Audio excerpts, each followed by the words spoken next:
The Penguin series has recently finished its 8-episode season on HBO, and there's been a lot of reviews out about this series. 99% of them have been positive, but today I'm going to be reviewing the whole show and giving my honest thoughts on this series. Before we get into the video, just to give you a warning, there will be spoilers ahead. So make sure you watch all the series first. And also, if you enjoyed this video, make sure to subscribe to my channel, because I'm going to be posting a lot more videos in 2025 and would appreciate all the support. So just an overview on the Penguin series. It's a spin-off series based on Matt Reeves' Batman movie, with the famous actor Colin Farrell playing Oswald Cobblepot, also known as the Penguin.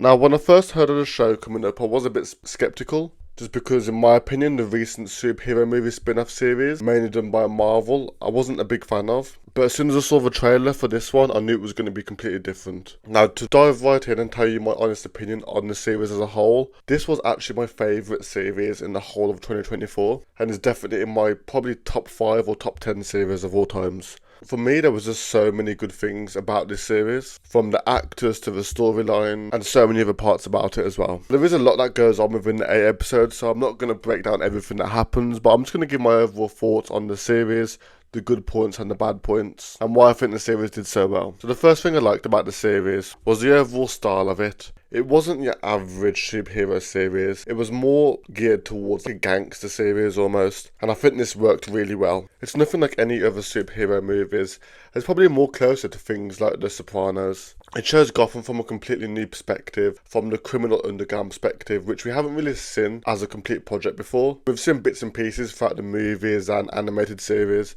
but to have a full series based on the underground of Gotham in the way this shows it is completely unique. Even for Matt Reeves' Batman, from the Batman film, we see things from Batman's perspective, which is completely different because obviously we're following a superhero who's also rich, and we see all this kind of superhero fights with fast cars, the Batcave, a lot of money. We don't see it from more of the poverty side of things where there's an underground criminal trying to get up, and this is what that series shows you. We get to meet civilians in Gotham such as Victor, we get to meet gangsters such as the Penguin and the two crime families, and we get to have a deeper look inside Gotham, Arkham Asylum, and what life is like inside Gotham. And I think this makes it a lot more relatable to the viewer. The series doesn't rely on big superhero fights or sci-fi and gadgets or cool visuals. This series is great purely down to the great writing and the great acting, and that's why I find it so good. The second reason why I like the series is purely down to the Penguin character itself. Now, the actor Colin Farrell, I'm a big fan of. I've recently watched him in the movie The Gentleman, and I thought he did a great job in that. But in this, you don't even recognise him because of the transformation he goes in to become the Penguin.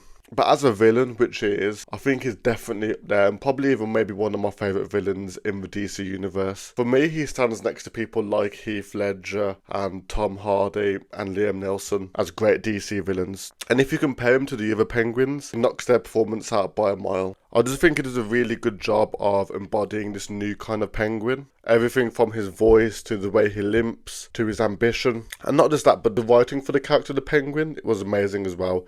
He had a great character development where at the start of the season he was more like a gangster but not like a boss.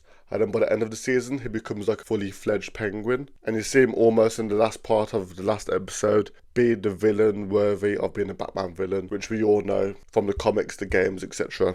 One of the details I did like about the Penguin was actually his outfits he used to wear. Especially in that last scene where we see him in the traditional Penguin outfit of the tuxedo, the top hat with the limp. I thought this was very cleverly done to go from that scene and then also show the bat signal at the end of that scene. But Oz himself was such an in-depth character.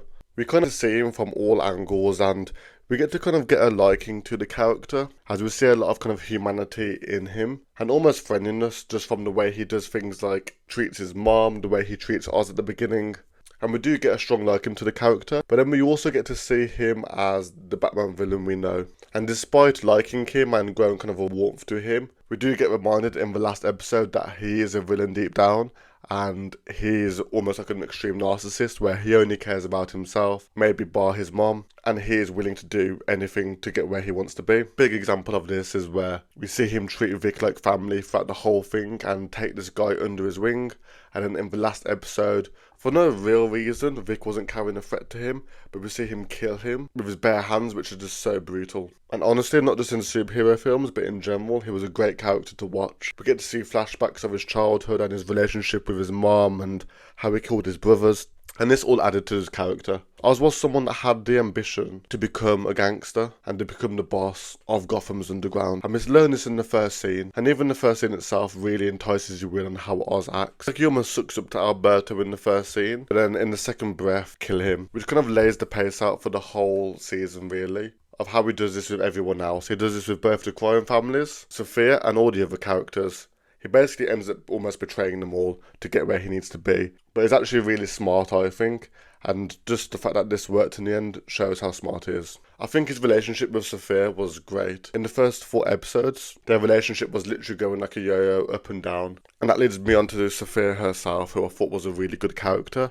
And almost sometimes even overpowered Oz as a character. This character carried a lot of intensity, and you get this even from the first scene where she walked in, where she was kind of blurry in the background. And then you get this even more in episode 4, where there was a whole episode about her and her backstory. She goes from an antagonist to more of a protagonist, and almost like a hero compared to Oz. Her whole story is power struggle within her family and how her dad portrays her. But I have done another video about her, so feel free to check it out. Another thing that I thought made a great emphasis on this season was the fact that there was no Batman. Obviously we're in Batman's world here, but Batman is a very overpowering character, and I think if we saw Batman in this series, it would have just overpowered all the other characters. And it goes to show that all this stuff that was taking place was like crime stuff that was kind of beneath Batman's radar. Realistically, I think it is something that maybe Batman would have picked up, but I think obviously they made it intentional that they wouldn't want him to get involved with the story. But I think that the reference in him at literally the last 5 seconds when the bat signal shows was a brilliant ending and a brilliant kind of tribute to the Batman character as well. I also think this season is a great build-up towards the next Batman film,